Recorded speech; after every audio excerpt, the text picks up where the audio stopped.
Riser model at saka strategies of handling conflict. So yung Riser model muna, no. Recognize the issue, yung R. Investigate the cause. Set boundaries clearly.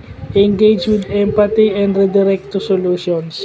So, pag may conflict na situation, ito raw dapat yung gagawin mo. No, self-explanatory naman to. Kasi pag nag-aayos ka ng conflict, dapat may boundaries ka agad. Kasi minsan humahaba.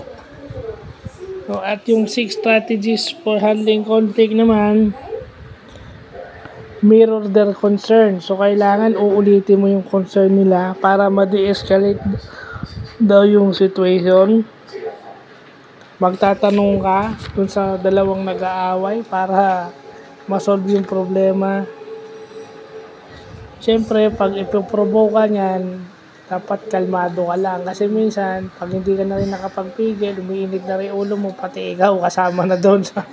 Imbis na ikaw yung nag-aayos, pati ikaw kasama na rin doon sa inaayos. Disarm criticism. Siguro, parang babawasan mo yung kritisismo nila. Parang tatanggalan mo ng pangil yung kanilang criticism. And then pero iba-vlog pa rin natin yan kasi ito yung parang sa akin bago. Itong address actions not attitude, kasi minsan sinasama mo yung attitude pero minsan hindi rin naman maiwasan. Kasi yung actions natin nagsisimula sa attitude. But sana we learn how to navigate from that, yung address actions not attitude, no. Tsaka itong Riser model, yun na conflict niya. So napaka-importanting malaman itong Riser model na to.